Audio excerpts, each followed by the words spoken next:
예, 문화부가 드린 찬양이라 그런지 더 이렇게 윤기 있게 더 아름답게 들리는 것 같습니다.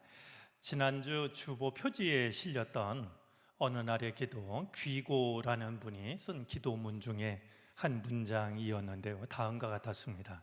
제 영혼의 목마름을 적셔줄 하늘 비 한 방울 내려 주십시오.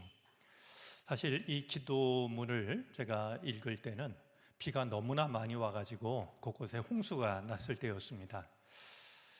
홍수가 났을 때일수록 오히려 귀한 것이 안심하고 마실 수 있는 맑은 물이라고 그럽니다. 사방에 물 난리지만, 그래서 물천지지만 오히려 그때 귀한 것이 안심하고 마실 수 있는 맑은 물이라고 하는데요, 오늘 우리 문화부 찬양 이렇게 들으면서도 많은 것들의 그런 홍수 속에서 우리에게 정말로 필요한 게 무엇인지를 돌아보게 됩니다. 문화라는 말을 우리가 모르지 않는데요, 제가 오늘 문화부 헌신 예배를 생각하면서 문화라는 말을 찾아보았더니 우리가 알고 있는 것과는 달리 조금 설명이 어려운 설명이었습니다. 다음과 같았습니다.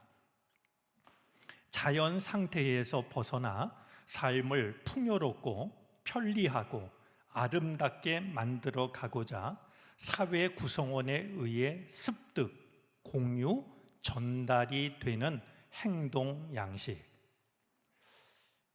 너무나 우리한테 익숙한 말이고 그냥 설명할 필요가 없다라고 여겨지는 말인데, 막상 사전이 풀이를 하고 있는 내용을 들으니까 이 문화라는 말 속에 이런 의미가 담겨져 있었던 거구나 라고 하는 걸 오히려 다시 생각하게 됩니다. 우리가 기억해도 참 좋겠다 싶은 말 중에요, 도스토예프스키가 이런 말을 했습니다. 아름다움이 세상을 구원할 것이다. 아름다움이 세상을 구원할 것이다 라고 말했는데요, 오늘날 우리가 사는 이 세상을 보면 아름다움을 찾아보기가 정말 어려운 세상이 되었습니다. 이제는 시민들이요, 출근길조차도 이제 오징어 게임의 현실판이 된 것 같다. 언제 어디서 누가 칼을 들고 나를 찌를지 모르는 말이죠. 그냥 가까이 있는 모르는 사람도 이제 다 경계해야 되고 조심해야 되는, 심지어 학교에서 학생들을 가르치는 선생님들마저도 결코 그 교단에 서는 것이 안전하지 않은 이런 세상 속에서 우리가 살고 있습니다. 그런 면에서 생각을 해보면 이 문화라고 하는 것은 안전하고 아름다운 그릇이 아닐까 하는 생각을 합니다. 우리 오늘 문화부 이렇게 찬양을 드리는 이 날을 계기로 해서 믿는 우리가 모이는 이 교회가 안전하고 아름다운 그릇이 될 수 있기를, 그래서 누구라도 안전과 또한 아름다움을 필요로 하는 이들이 교회를 찾아와서 그것을 누릴 수 있게 되기를, 특별히 우리 문화부가 그 모든 마음들을 담아내는 좋은 그릇이 되어질 수 있었으면 좋겠습니다. 제가 다시 언급하는 것이 조심스러워서 그래도 오늘 이야기를 하고 지나가야 되겠다라고 여겨집니다. 이번 우리 성북지방 연합 성회가 있었고 굉장히 은혜로운 그런 시간들이 이어졌습니다. 우리 성회를 마치는 날 저희가 합심 기도를 뜨겁게 하면서 기도했던 기도 제목 중에 하나가 송주일 목사님의 회복이었습니다. 그런데 집회를 마친 다음 날 새벽에 신장이 교회를, 우리 지방의 신장이 교회를 담임하시던 송주일 목사님이 50세를 일기로 주님의 부르심을 받으셨습니다. 같이 회복되기를 기도했던 분들 아마 궁금해하지 않을까, 그리고 이렇게 기도만 하고 그냥 그 결과를 모르고 지나는 것보다는 우리가 그것을 알고 또 그 가족을 위해서 기도하고 또 이런 일 속에 담긴 하나님의 뜻이 무엇일지를 고민하고 또 찾아가는 이것이 우리에게 필요하다라는 그런 생각이 듭니다.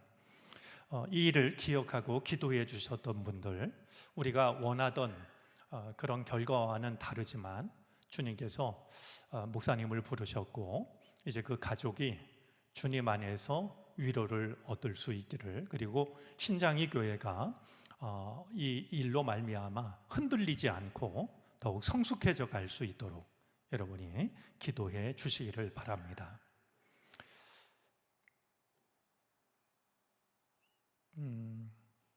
우리에게 기도를 가르쳐 주신 분이 예수님이십니다. 그리고 기도할 때 우리는 기도할 자격이 없기 때문에 예수님의 이름으로 기도합니다. 예수님의 은총을 힘입어서 기도하는 것이죠. 근데 막상 예수님께서 겟세마네 동산에서 간절히 기도하셨을 때, 땀이 핏방울처럼 떨어지면서 간절히 기도하셨을 때 예수님의 기도는 응답받지 못했습니다. 이제 기도를 가르쳐 주셨고 기도의 본을 보여주신 예수님이셨지만, 예수님이 이제 그 바라던 대로 일이 이루어지지 않았습니다. 그러나 그것이 전부는 아니었죠. 나의 원대로 마시고 아버지의 원대로 되기를 원합니다. 기도하셨기 때문입니다. 때때로 내가 원하는 대로 일이 이루어지지 않는다 할지라도 그 속에도 여전히 주님의 뜻이 이루어지고 있음을 발견할 수 있는 것은 믿음의 눈이자 성숙한 믿음의 결과입니다. 그런 점에서 우리 송 목사님, 우리 지방에서 정말 성실하게 목회하시던 한 목사님을 떠나보내게 됐는데요, 다시 한번 그 가정, 그 교회 위해서 기도해 주시기를 바랍니다. 오늘 우리가 읽은 성경 말씀은 신명기 4장인데요, 이 신명기 4장은 신명기 안에서 중요한 의미를 가지고 있는 말씀입니다. 우리가 지금 읽은 성경은 이스라엘아 이제 내가 너희에게 가르치는 규례와 법도를 듣고 이렇게 시작이 되는데요, 원래 그 히브리어 성경에서는 이 신명기 4장이 그리고 이제라는 말로 시작이 됩니다.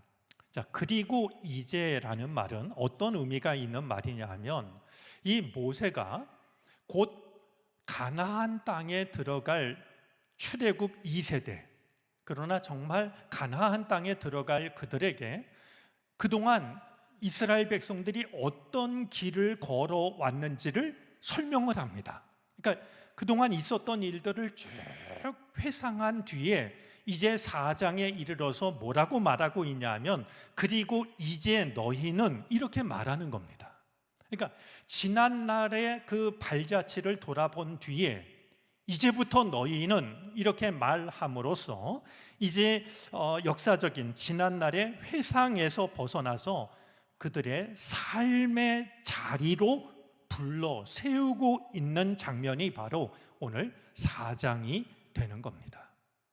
자, 지난날 있었던 일들을 쭉 이야기한 뒤에 이제부터 너희는 이렇게 말함으로써 지난날 시간을 되돌아보는 것뿐만이 아니라 이제 그들이 선 자리에서 무슨 일을 어떻게 해야 되는지를 일러주기 시작을 하는 겁니다.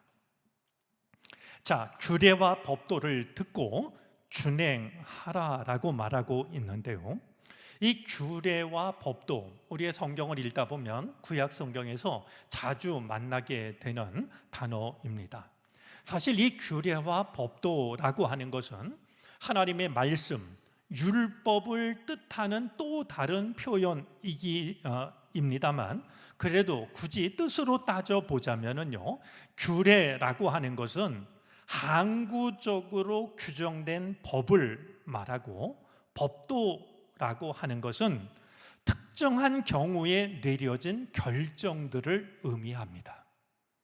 뭐 이것이 크게 차이가 나는 것은 아니지만, 이제 규례라고 하는 것은 항구적으로 정해진 법, 그리고 법도라고 하는 것은 어떤 특별한 일이 있어서 내려진 결정, 이것이 바로 이제 규례와 법도가 되는 것이죠. 이 규례와 법도를 너희가 듣고 준행해야 된다라고 이 모세가 이제 지난날 우리의 조상들이 이러이러한 삶을 살아왔는데, 그러나 이제 너희는 조상들이 살아온 것과는 달리 이제 너희는 이런 삶을 살아야 한다라고 하면서 가장 먼저 말하고 있는 것이 바로 규례와 법도를 준행해야 된다 하는 말씀이었던 겁니다. 자, 그러면 왜 이 모세는 이제 곧 가나안 땅에 들어가게 될 이 이스라엘 백성들에게 규례와 법도를 준행해야 된다라고 말하고 있는 것일까요? 자, 그리하면 4장 1절 하반절입니다.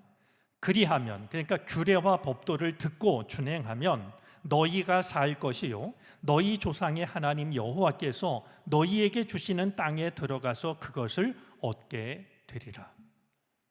자, 말씀대로 말씀을 듣고 그대로 따라야 할 이유는 바로 그것에, 말씀을 듣고 따르는 것에 생명과 복이 담겨져 있기 때문이라는 겁니다.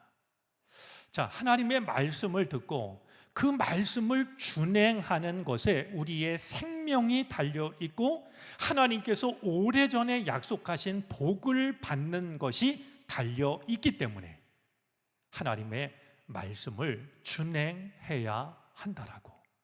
이제 신명기에 나오는 이 가나안 땅에 들어갈 출애굽 2세대에게 들려주는 긴 말씀의 첫 말을 시작을 하고 있는 겁니다. 자, 우리가 하나님의 말씀을 준행하기 위해서는요, 하나님의 말씀을 듣는 것에 생명이 달려 있고 하나님께서 약속하신 복을 받느냐 받지 못하느냐라고 하는 것이 달려 있는데, 하나님의 말씀을 준행하기 위해서는 우리에게 필요한 것이 두 가지가 있습니다. 하나는 들어야 됩니다. 여러분, 들어야 그것을 지킬 수 있는 것 아니겠습니까? 요새 젊은이들 하는 말로 하면 인풋이 있어야 아웃풋이 생기는 겁니다. 그러니까 내가 하나님의 말씀을 받아들여야 그것을 지킬 수가 있게 되는 것이죠. 저는 우리 속담 중에 신앙과 아주 관련된 속담이 많다라고 여겨지는데요, 우리 속담 중에 이런 속담이 있지 않습니까? 빈 수레가 어떠하다고요? 빈 수레가 요란합니다. 여러분, 우리 안에 하나님의 말씀이 없으면은요, 삐거덕 시끄럽습니다. 뭔가 대단한 것 같은데요, 근데 그게 사람을 즐겁게 하는 소리도 아니고 유익한 소리도 아닙니다. 빈 수레가 요란합니다. 짐을 실은 수레는 묵묵히 그 길을 가는데요, 누가 소리를 내냐 하면 빈 수레가 시끄러운 소리 내는 거 아니겠습니까? 하나님의 말씀이 우리 안에 가득하면 굳이 이런저런 잡음에 휘둘릴 필요가 없고 그런 시끄러운 소리에 우리가 휘말릴 필요가 없는 것이죠. 여러분, 우리가 읽은 성경에는 그렇게 표현되어 있지 않지만요, 사번역 성경은 이 사실을 잘 표현했습니다. 기억나시겠습니까? 듣는 태도에는요, 두 가지가 있습니다. 여러분들이 지금 제 말씀을 듣고 있고요, 저는 모릅니다. 여러분들이 어떤 태도로 듣는지요. 그런데 어떤 말씀을 듣는데 두 가지 태도가 있는데요, 하나는요, 귓등으로 듣는 게 있고요, 다른 하나는 귀담아 듣는 게 있습니다. 안 그렇겠습니까? 그냥 시끄러운 잔소리를 하면 다 귓등으로 듣습니다. 그냥 다 지나가게 만들죠. 그러나 사랑하는 사람이 이야기를 하면 한마디라도 놓칠까 봐 귀담아 듣습니다. 이제 사번역 성경을 보면 귀담아라는 단어를 사용하고 있습니다. 우리가 하나님의 말씀을 준행하기 위해서는요, 마치 우리 마음판에 그 말씀을 새기듯이 그렇게 귀 담아서 하나님의 말씀을 귀 기울여 들어야 됩니다. 그래야 우리는 우리 마음속에 새겨진, 우리 마음속에 믿음으로 담은 하나님의 말씀대로 살아갈 수가 있게 되는 것이죠. 또 하나, 이제 하나님의 말씀을 준행하기 위해서 우리에게 필요한 것을 오늘 성경이 일러주고 있는 것이 있는데요, 가감 없이라는 말씀입니다. 2절인데요, 내가 너희에게 명령하는 말을 너희는 가감하지 말고 그랬습니다. 여러분, 이게 참 쉬워 보이는데 너무나도 어려운 말씀 아니겠습니까? 하나님의 말씀을 가감하지 않는다라고 하는 게, 그냥 시험을 보면 이 정답을 다 쓸 수가 있는데요, 실제로 우리들의 믿음을 생각하면은요, 하나님의 말씀을 가감 없이 그 말씀을 받아들이고 그 말씀을 지킨다라고 하는 게 얼마나 어려운지를 우리는 잘 알고 있습니다. 가감, 우리 세번역 성경에는 더하지도 말고 빼지도 말라라고, 하나님의 말씀에서 그 어떤 것 하나라도 더하거나 빼지를 말라라고, 한마디도 더하거나 빼서는 안 됩니다 라고 세번역 성경은 이렇게 번역을 했습니다. 한마디도, 여러분 특별히 히브리어에 관심이 있는 분은 아시겠지만요, 히브리어는요 대부분 이제 자음이 이제 적히는데요, 알파벳으로요. 모음은 어떻게 적히냐면 이제 점으로 대부분이 적힙니다. 그래서 1.1획도 변함이 없다라고 하는 건 점을 찍느냐 안 찍느냐, 점을 어디에 찍느냐에 따라서 음도 달라지고 뜻도 달라지기 때문에 말이죠. 1.1획도 변함이 없다라고 이렇게 말씀하고 있는 것이죠. 그래서 우리가 하나님의 말씀을 듣다 보면 더할 때도 있고 뺄 때도 있습니다. 하나님은 이렇게 말씀하시지만 내 생각을 보태기도 하고, 하나님은 저렇게 말씀하시지만 내 생각을 따라서 하나님의 말씀 중에 일부를 빼내버리기도 합니다. 여러분, 우리가 하나님의 말씀을 들을 때 내 생각을 보태는 경우가 더 많을까요? 아니면 내 생각을 따라 하나님의 말씀에서 어느 말씀을 빼내는 게 더 많을까요?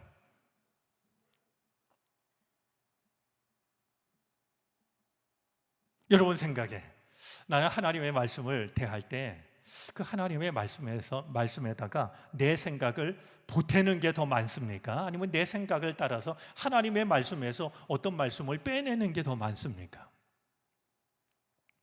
제 질문이 어리석은 걸 제가 잘 압니다. 이 일은 거의 동시에 일어날 겁니다. 동시에 일어날 거예요. 내 생각, 내 판단, 내 경험, 내게 주어진 환경, 내가 원하는 것, 아마 이 모든 것들에 따라서요, 하나님의 말씀에다 내 생각을 보태기도 하고 빼기도 하는 것이, 그것도 이걸 더할까 뺄까 고민하지 않고 그냥 거의 저절로 말이죠, 나도 모르게 내 생각을 보태기도 하고 빼기도 하는 것이 말씀 앞에서 보이고 있는 우리들의 모습들입니다. 그런데 오늘 이 모세는 가나안 땅에 들어갈 이 백성들에게 너희는 하나님의 말씀을 준행해야 생명을 얻을 수 있고 하나님께서 약속하신 복을 얻을 수가 있는데, 하나님의 말씀을 준행하기 위해서는 하나님의 말씀을 귀담아 들어야 된다. 그냥 허투루 듣지 말아라. 그리고 하나님의 말씀을 듣되 가감 없이 듣고 가감 없이 따르라. 어떤 건 빼고 어떤 건 보태고 임의로 그렇게 하지 말고 있는 그대로 한마디도 더하거나 빼서는 안 된다. 이렇게 모세가 간곡하게 일러주고 있는 것이죠. 사실 생각하면 하나님의 말씀을 가감없이 따른다라고 하는 것이 얼마나 어려운 일일까 여겨지는데요, 그래도 하나님의 말씀을 가감없이 따랐던 몇몇 사람들이 떠오릅니다. 아브라함 사랑하는 아들을 바치라고 했을 때 사실 이 모리아 산으로 가는 아브라함을 보면은요 참 마음이 먹먹해지는 대목이 참 많습니다. 그가 아침에 일어나서요 이 집 저 집 다니면서 자네 생각은 어때? 묻지 않습니다.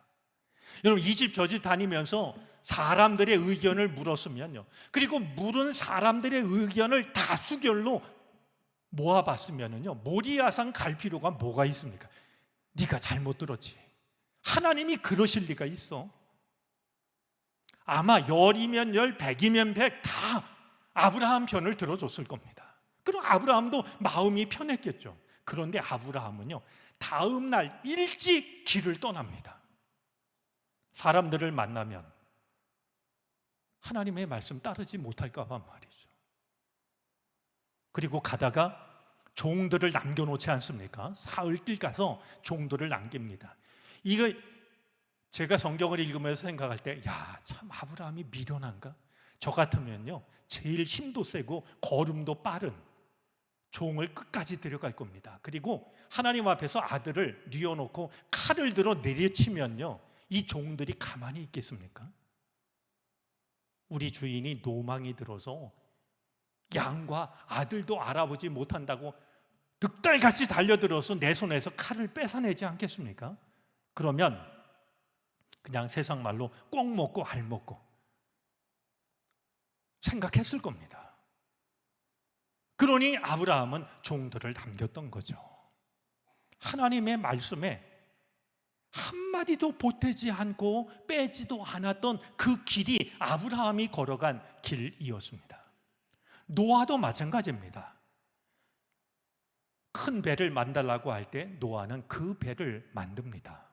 이번 우리 유초등부 여름 성경학교 주제 성구들이었는데요 사람들이 비난을 해도 조롱을 해도 하늘에서 비가 오지 않아도 이 모세 노아는 끝까지 이제 큰 배를 만들어내죠.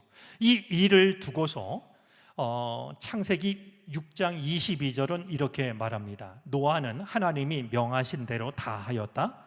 꼭 그대로 하였다.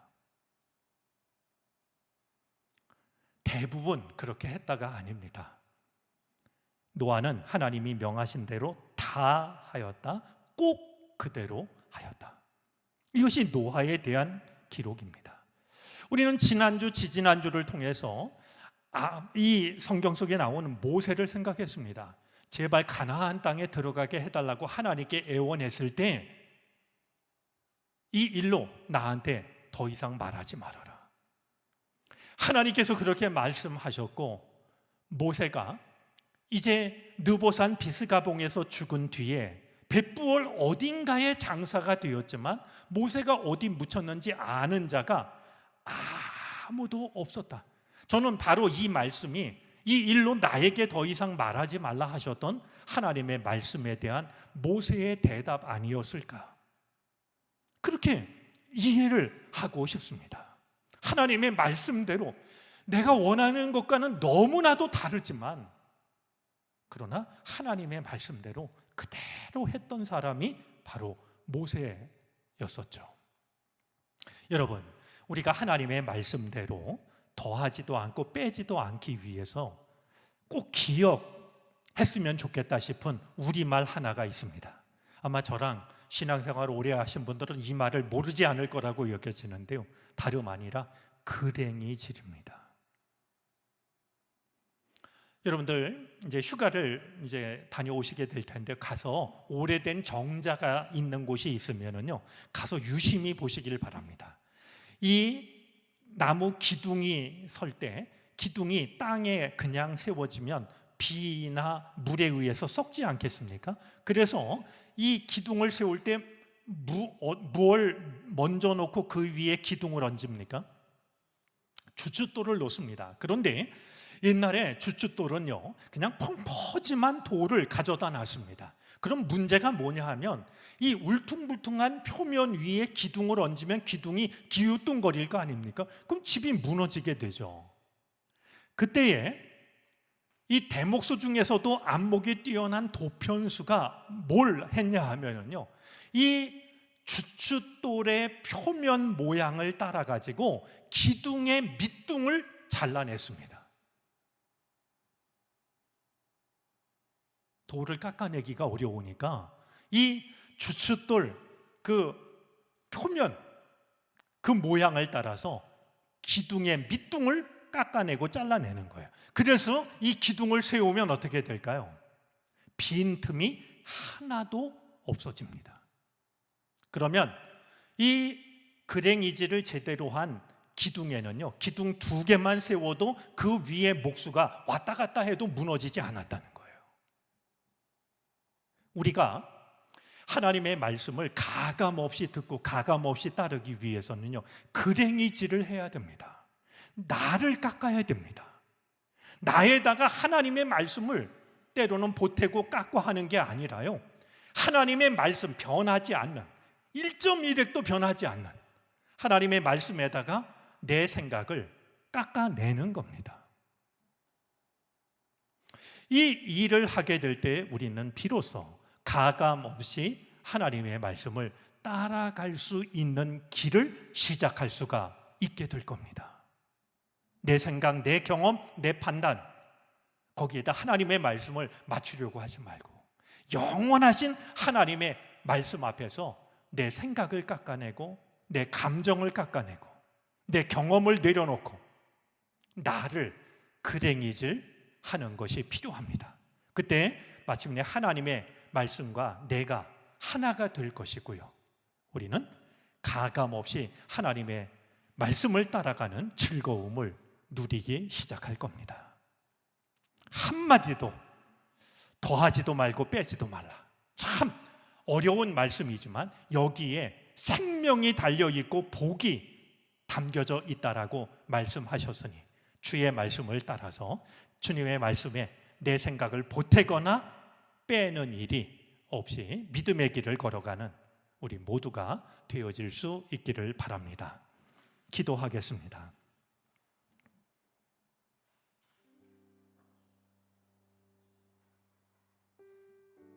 하나님의 말씀 속에 생명이 있고 복이 담겨 있으니 말씀을 준행하라는 하나님의 백성들에게 들려주시는 말씀을 우리가 듣습니다. 주여, 우리로 하여금 주의 말씀을 귀담아 듣게 해 주옵소서.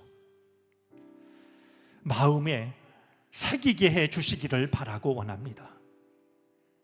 우리가 들은 하나님의 말씀을 가감 없이 따르게 해 주시옵소서. 한마디도 더하거나 빼지 않는 믿음을 주시기를 바라고 원합니다. 나를 그랭이질 하게 해 주옵소서. 영원하신 하나님의 말씀을 잠깐의 삶을 살아가는 내가 건드리지 않게 하여 주시고 나를 그랭이질하여 하나님의 말씀과 나를 하나 되게 하는 우리의 믿음 되게 해 주옵소서. 이 밤 주께 왔사오니 온 맘 다하여 주님의 이름을 부르게 하여 주시고 눈이 멀듯이 주님을 바라보는 복된 밤이 되게 해 주옵소서. 우리의 아픔과 우리의 간구를 주께서 아시오니 들으시고 응답해 주옵소서. 예수 그리스도의 이름으로 기도를 드립니다. 아멘. 말씀을 기억하며 함께 찬양합니다.